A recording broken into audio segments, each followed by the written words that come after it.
Hey everyone, we're back with another video where we're going to be looking at a project that we created, going over the execution of this project, and learning a bunch of lessons on the way so we can become better filmmakers together. The scenes that we're going to be looking at specifically are from a music video I was the DOP for. In this music video, there was a lot of use of colored light fixtures, as well as some outdoor scenes where I had to deal with a lot of harsh sunlight. We don't advertise a lot on this channel that we shoot music videos. We're mainly a commercial production company. But there's a lot of times where we get asked as individuals to shoot these music videos, and there's a lot of lessons I learned on this one specifically that I want to share. Get the penny pen, grab some popcorn, and let's get into it. In this scene specifically, we are going for a color play look, but also wanted to have a lot of motivating light sources. There's a bunch of frames that we're going to be looking at specifically, but the first thing I'm going to be looking at is about motivating light source. In this case, we have a B7C bulb up there, and this is our motivating light source. So what I mean by motivating light source is that this light is the cause for our key light. In this case, this is in like an orange light around 2700 Kelvin. And then this is going to be our main key light, or what's illuminating our subject. So this motivates all the light that you're seeing on our subject in terms of the shape as well as what we're keying with. So to actually use a light source to match that, we actually had a tube light boomed overhead with a grid on it so it wasn't spilling everywhere. And what I mean by a grid is like this is the same grid material that you would see on any softbox. It basically kills the spill from going across the room, because if I didn't have a grid on that, we'd be spilling across this whole wall as well as everywhere else. So again, this is a very top lit source, and this is matching the same light that we see from this practical light fixture as well. And then this is spilling on the bed, on her arm, and then reflecting off her necklace as well. And now to look at the darker parts of the image, which is going to be our shadows, we went for a very color contrasty look. So we're going for like a teal and orange or a blue and orange look. And then we had simply a sky panel up in the corner, and this was set to a blue light, and this was aimed right up at the ceiling and bouncing off the ceiling. We were dealing with a white ceiling, so that provided a nice soft bounce in return for all this light that you see coming up here on the sides, as well as on the bed and in the shadows of her face, as well, of course, on the wall. Now we're moving to a different shot in the scene, relatively the same light setup, but in the wide you can't necessarily see that we actually have two lamp fixtures that are on the side of the bed. There's another one here, but there's another one on the right side, but I'm not necessarily going to draw that of a tube that is boomed over this subject here. And in this room again, we have that sky panel shooting up into the ceiling. Again, the ceiling is white and it's providing all that soft light that we see here. So if we look at our subject, we have that nice color contrast we see. We have deep blue in the shadows, and then on her key side of her face here, we have that nice contrasting orange that we get from our key lit source, which is that tube. And then we get it also on the highlights of her skin. And then we look in the deep parts of her face, they don't go to darkness, they go to a deep blue and give us that nice color contrast. And then if we look at our supporting talent on the side there, we have that top lit key light source coming from there, highlighting his edges of his face, his nose, and then his body as well. And then for him, we had some body oil or something on him as well, just to accentuate that feeling and that glowiness. And then deep parts of his face of those deep shadows that we're looking for that are pushed to blue. And then we have also just a nice vignette around this, and then we're getting the darker parts of that blue pushed into the corners of our image. If you're trying to do any color play work, a big look that everybody goes for is teal and orange, because they lie in the opposite sides of the color spectrum. Another example would be red and green. Obviously that's super Christmassy. Yellow and purple.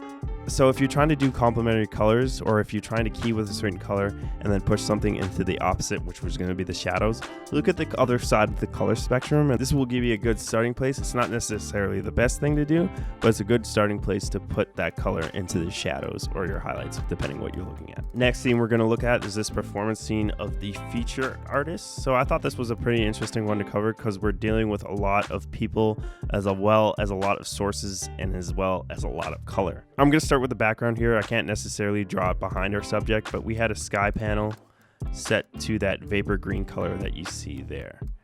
And then to add that color back into our talent so it's just not on the background, we actually had a tube light overhead, and that was matched roughly to the same color to add that splash of green that you see on the top of his head.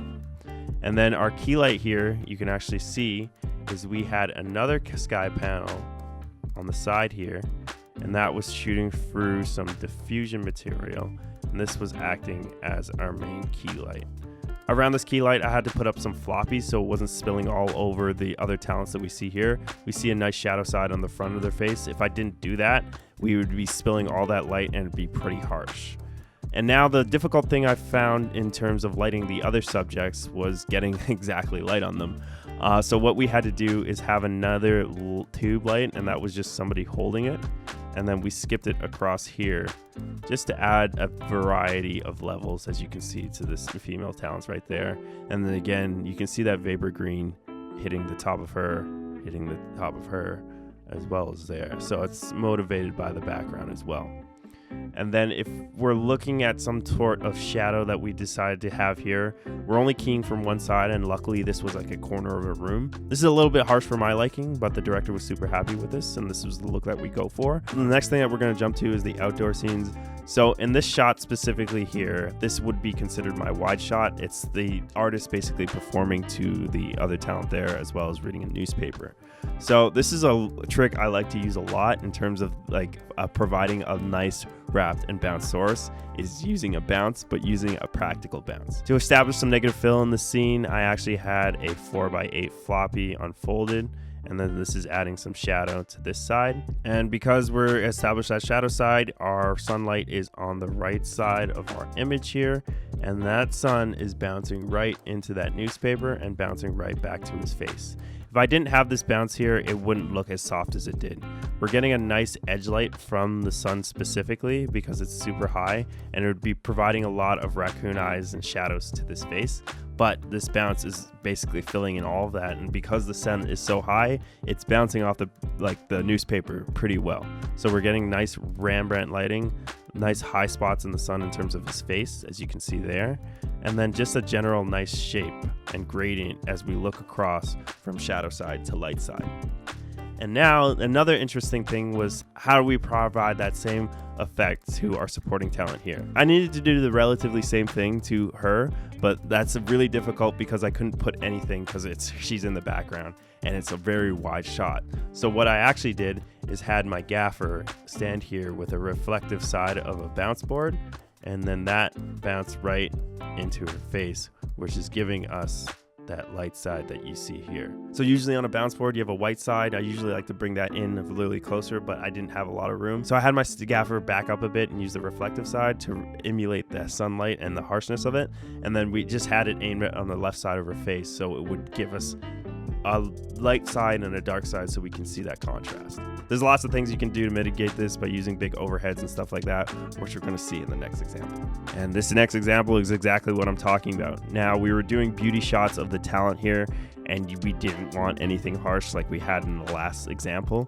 So what we had to do is use a big overhead. So that's right over her head, and then that's diffusing all the overhead light that we see here. Right, and then you can see that because if you look at her face relative to the background on the hot spots of the grass are a lot brighter than her actual face. And now if you look at relatively what she's looking at, she's looking back at the talent, and then we established that we had a dark side here, but technically our shadow side is a little bit on this side now. If you look at this in terms of continuity aspect in music videos or even movies, a lot of people don't care. Even the viewers, only people like us would see like, oh, that doesn't make sense. But for how we're moving and how we had to do it, this is exactly what we did. So I had my gaffer stand on the right side of the camera with a simple bounce board, and that just bounced some of the light back up into her face, and this is giving us a nice beauty lighting. So very soft skin. There isn't a lot of contrast because we're going for something that was beauty and basically very flattering on the skin. We just went over a lot of techniques and methods I use for filmmaking, and specifically these ones for music videos. These are same concepts can be applied to any type of filmmaking. To explore these concepts further, I actually have a video linked here. In this video, we go over that entire process as well as look at some pre-production and everything in between. If you're enjoying this type of content, please consider subscribing to the channel. Thanks for watching, and I'll see you in the next video.